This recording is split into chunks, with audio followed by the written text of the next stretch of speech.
हमारा देश, देखिए हिंदुस्तान ऐसा एक देश है, सभी धर्मों को लेकर चलता है। उनको बोलते हैं हिंदुस्तान, और ये भगवान की भूमि है और तपोभूमि है। हमारे देश के अंदर अंग्रेजों से भी घटिया राजनीतिक वाले 70 साल राज करे।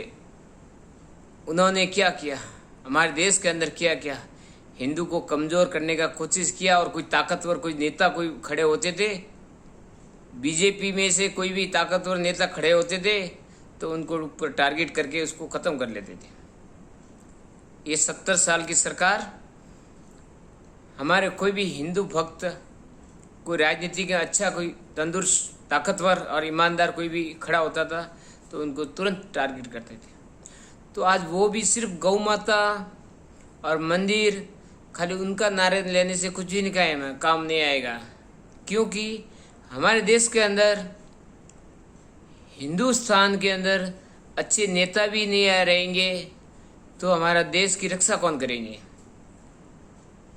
तो क्योंकि हमारा ये भी ज़रूरी है, हमारे देश के जो ईमानदार नेताओं को भी ज़रूरी है। और जो उनके ऊपर जो ताकतवर नेताओं के ऊपर जो टारगेट करते हैं, वो 70 साल की सरकार जो किया है, उनके लिए भी जो नारा लगाना चाहिए कि ऐसी सरकार हमेशा कभी नहीं आनी चाहिए। हमारे देश के अंदर हिंदुओं के ऊपर कितने अत्याचार हुए। हमारे देश के अंदर साधु संतों के अंदर पालघर में जो हत्या हुई, तो वो 70 साल की सरकार, गंदी राजनीतिक चलाती हुई सरकार, उन्होंने कभी हमारे हिंदुस्तान के अंदर हिंदू भाइयों के लिए और हमारे साधु संतों के लिए कभी उन्होंने नारा नहीं लगाया। क्योंकि उन लोगों को तो हिंदू खत्म करना था, उनको तो एक ही था दिल में कि हिंदू को खत्म करो।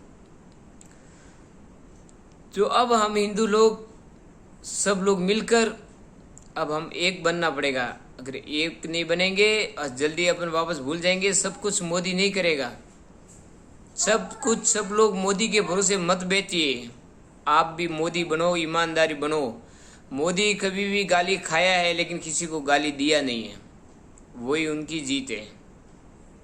और कई लोगों ने तो मोदी के ऊपर बहुत गाली गलौज किए हैं। ये टुकड़े टुकड़े गैंग तो मोदी को गाली बोल रहे हैं। अब उनको डर क्यों है, ये टुकड़े टुकड़े गैंग को अभी डर क्यों है? क्योंकि वो मोदी का डर नहीं है। मोदी तो एक साधारण व्यक्ति का, छोटे से घर का आदमी है, एक गरीब की घर का आदमी है। उनकी क्या डर है ये टुकड़े टुकड़े गैंग को? उनको डर अभी ये लगी है कि ये जनता जागरूक हो चुकी है और जनता सब ईमानदारी के साथ में लगी है। उनको वो डर है कि जनता कब हमारे को मारेगी। क्योंकि ईमानदारी का हमेशा सब लोग सहयोग करते हैं, साथ देते हैं। और ये टुकड़े टुकड़े गैंग का अभी उनका पूरी पोल खाता पूरा खुल गया है कि ये लोग देश को तोड़ने के लिए, देश को गुलाम रखने के लिए, ये लोग का दिल के अंदर यही भावना थी। तो ऐसे लोग भावनाओं को अब जनता जागरूक हो चुकी है। और जहाँ पे टुकड़े टुकड़े गैंग है, उनके आजू बाजू में कोने कोने में जनता बैठी हुई है। अब वो जनता की डर उसी लिए उनको लगी हुई है, कोई मोदी की डर नहीं लगी हुई है, उनको भी जनता की डर लगी। क्योंकि जनता सब एक हो गई, जनता का सब जागरूक हो गई और जनता को समझदार हो गया कि ये कौन अच्छा कर रहा था देश में और कौन बुरा किया है। तो जनता अच्छे लोगों के साथ में, बुरे लोगों के साथ में नहीं है। क्योंकि हमारे लोगों को कई आपस में विपक्ष में भिड़ा कर हमारे साथ में, हिंदू भाइयों के साथ में, देश के साथ में लूटने के लिए सब कुछ ये लोग ने 70 साल में राज और मजा किया है ना। अब उनको जनता नहीं छोड़ेगी और सब कुछ मोदी नहीं करेगा। क्योंकि मोदी एक देश संभालता है और देश में ईमानदारी से काम करता है। मोदी किसी के लिए अलग अलग काम बात नहीं करता है, एक ही बात करता है। देश तिरंगा के साथ में एक ही बात करता है, वो एक ही देश में एक ही बात है और एक ही कानून। और ये 70 साल की सरकार, ये तो कानून हिंदुओं के ऊपर ही कानून लाया था, हिंदू को कमज़ोर करने का ही कानून लाया था।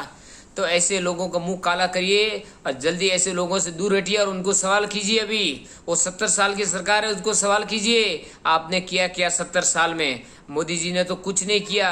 आपके टाइम में जीडीपी ऊंचा था, अभी मोदी के टाइम में जीडी गिर गया।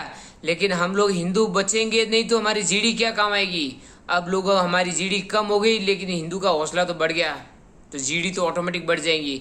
आपके टाइम में जीडी बढ़ा हुआ था आपके टाइम में जीडी, तो हिंदू कमजोर हो रहा था, हिंदू कम हो रहा था। तो जीडी हमारे लिए क्या काम की है। तो इसीलिए आप लोगों से सवाल पूछिए और उनको छोड़िए मत, अब घेरे में रखिए। आप जनता जागरूक होकर उनको घेरे में रखिए। और जो बीजेपी कोई अच्छे ताकतवर नेता जो कोई ईमानदारी से कोई खड़े होते थे देश की रक्षा में, जो सेवा में जो कदम रखते थे, उनके ऊपर जो टारगेट किया, उनको अत्याचार किया, उसका भी सवाल पूछिए। जनता जागरूक होनी चाहिए और जनता को एक एक सवाल उससे पूछना चाहिए। उनको आप जनता का भी अधिकार है।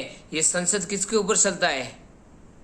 अरे उससे अच्छे तो जो आदिवासी लोग होते वो लोग भी इतना आवाज नहीं निकालते जितना संसद में ये लोग विपक्ष लोग निकालते हैं। ऐसा क्यों? कि संसद क्या तुम्हारे ऊपर चलते है क्या? संसद हमारे देश के एक एक रुपए का पैसे इकट्ठा करके वहाँ संसद तक पहुँचते हैं जब संसद चलती है।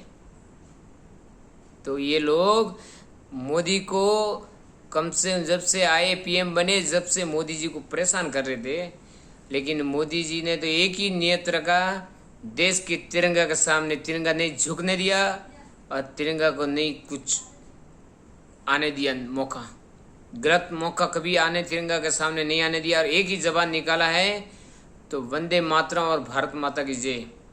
उन्होंने दो भाव कभी नहीं रखा। तो आप भी ऐसे बनिए, सब मोदी बनिए, हर हर मोदी और घर घर मोदी। मेरे को समझ में नहीं आया ये जो टुकड़े टुकड़े गैंग थे उन्होंने क्या कह रहे थे। अब उनकी मुंह सिर्फ दो आदमी से जबान बंद होगी, दो आदमी, अभी तो दो ही आए हैं, अभी तो हिंदू दो ही खड़े हुए, दो ही जबान निकाल रहे हैं, दो ही आवाज कर रहे हैं हिंदू, और दो ही आए हैं। अब दो से टुकड़े टुकड़े गैंग की आवाज बंद हो गई, तो अभी तो हिंदू बहुत पीछे बैठे हैं, वो शांत होके बैठे हुए हैं। दो से तुम्हारा मुंह चुप हो गया तो आगे तो हिंदू शांति से बैठे हुए, उसको जगाओ मत, जगाओगे तुम्हारी खैर नहीं है। जय गौ माता, वंदे गौ मातरम।